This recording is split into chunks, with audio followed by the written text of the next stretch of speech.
건축주분께서 집을 짓는 과정에서 가장 많이 스트레스를 받으셨던 요인 중 하나는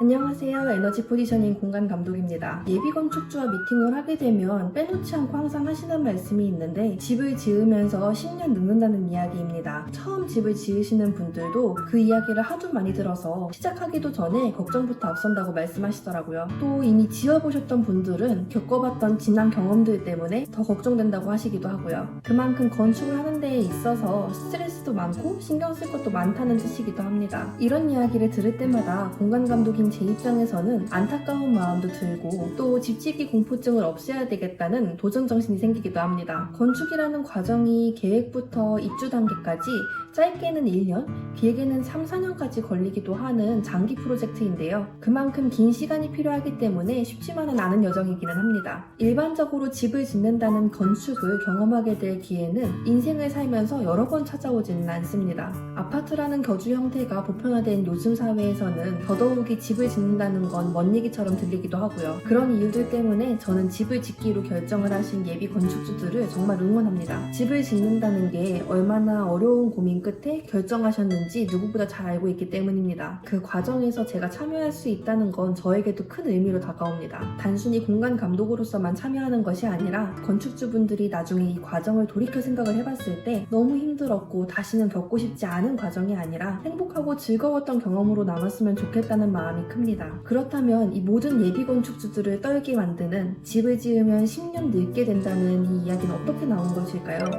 집 짓기의 여러 단계 중에서 특히 시공 단계에서 이 머리 아픈 일들이 많이 나옵니다. 제가 이 말씀을 드리는 이유는 시공사의 문제라는 이야기를 드리기 위해서가 아닙니다. 시공 시점은 모든 결정이 내려지고 그걸 실천하는 과정인데요.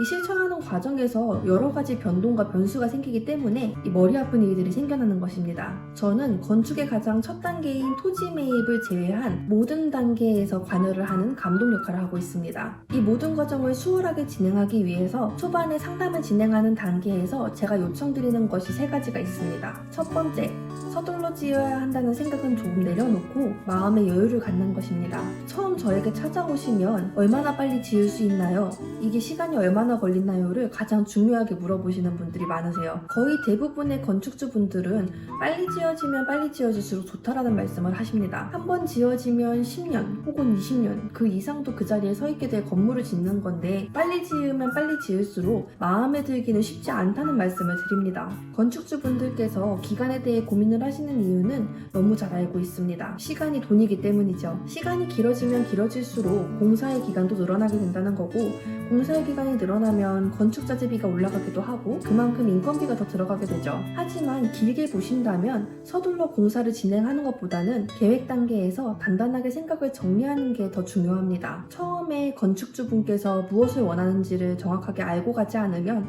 나중에 흔들릴 수 있기 때문입니다. 두 번째, 여러 집의 형태를 보면서 내가 원하는 스타일, 내가 선호하는 스타일이 무엇인지 공부하기입니다. 이렇게 말씀드리면 어떤 건축주분은 디자인과 설계는 감독님이 하실 건데 제가 그런 것까지 봐야 되나요? 하고 말씀하시는 분들도 계시는데 제가 사전에 아무 정보 없이 그냥 하게 되면 저를 위한 디자인이 나오겠죠. 그런데 이 집은 저를 위한 집이 아니라 예비 건축주분들을 위한 집이잖아요. 저는 저의 스타일을 입혀드리되 건축주분께서 추구하는 스타일이 무엇인지를 찾는 게 더 중요하다고 생각합니다. 저 또한 그 스타일을 정확하게 파악하고 있어야 더 마음에 드는 디자인을 이끌어내 드릴 수 있고요. 미팅 초반에 원하는 스타일이 무엇인지 찾아보시라고 말씀을 드리면 또 굉장히 어려워하시는데요. 생각보다 어렵지는 않습니다. 이상형 월드컵을 하시면 돼요. 2가지 다른 스타일의 집 사진을 양쪽에 두시고 이 중에 어떤 것을 더 선호하는지를 올려보신 다음에 또 다른 스타일의 집과 비교해서 거기에서도 이상형 월드컵을 합니다. 이렇게 토너먼트 형식으로 가다 보면 내가 가장 선호하는 스타일이 무엇인지 찾기가 조금 더 쉬워지실 거예요. 그리고 그 과정에서 내가 싫어하는 것이 무엇인지도 알게 될 거고요. 무조건 뚜렷하게 스타일을 찾아오시라는 말씀은 아닙니다.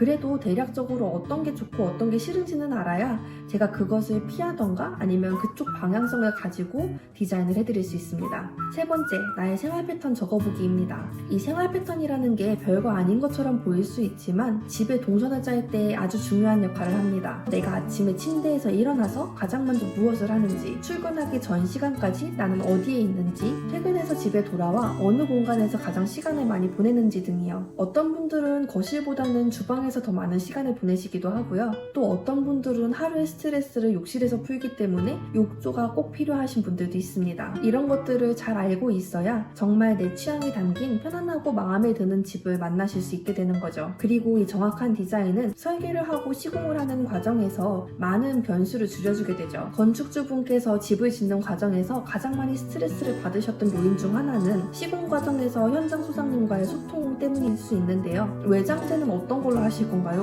문 색깔은 어떻게 하실 건가요? 생각보다 선택해야 될 것들이 너무 많아집니다. 이런 것이 다 처음 계획 단계에서 세세하게 결정되지 않았기 때문인데요. 이런 것들을 건축주분들이 미리 챙기기는 실은 어렵습니다. 저 이렇게 해주세요 라고 말씀하시면 시공사에서는 그거는 저희가 처음에 견적 넣었던 사항보다 업그레이드 된 사양이기 때문에 비용이 올라갑니다 라고 말씀을 하시는 경우가 굉장히 많습니다. 이게 시공사의 잘못이라고 할 수는 없는 게 시공사는 처음에 견적을 낼 때 시공 도면을 가지고 견적을 내고 시공 도면에 그런 세부사항이 나와 있지 않은 경우가 굉장히 많습니다. 그럼 시공사 측에서 처음에 생각했던 제품의 사양과 건축주가 원하는 제품의 사양이 다르기 때문에 시공비의 차이가 발생한다는 이야기를 할 수밖에 없고, 이런 이야기를 건축주 입장에서 들었을 때에는 덜컥 겁이 나기 시작을 합니다. 그리고 실제로도 이런 일이 반복이 되다 보면 최종 공사비는 처음 예상했던 공사비보다 10%에서 15% 증가하기도 하고요. 돈 문제가 엮여있다 보니까 스트레스를 안 받으실 수가 없겠죠. 스트레스 받을 수 있는 요인을 최소화하기 위해서 처음 계획 단계에서 시간을 많이 투자해야 한다고 말씀을 드리는 편입니다. 실제로 저도 시간과 노력을 가장 많이 들이는 단계이기도 하고요. 건축주분들께서 이 집 짓기 하면은 10년 넘는 거 아닌가요? 말씀을 하실 때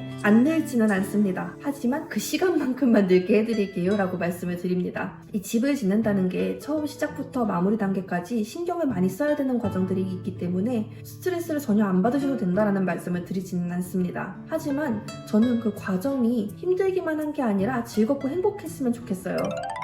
오늘은 이렇게 집을 지으면 10년 늙는다는 이야기를 가지고 한번 얘기해봤는데요. 재미있게 보셨다면 좋겠습니다. 혹시 궁금한 점이 있으시다면 댓글로 알려주시고 전 다음에 또 좋은 주제로 찾아오겠습니다. 감사합니다.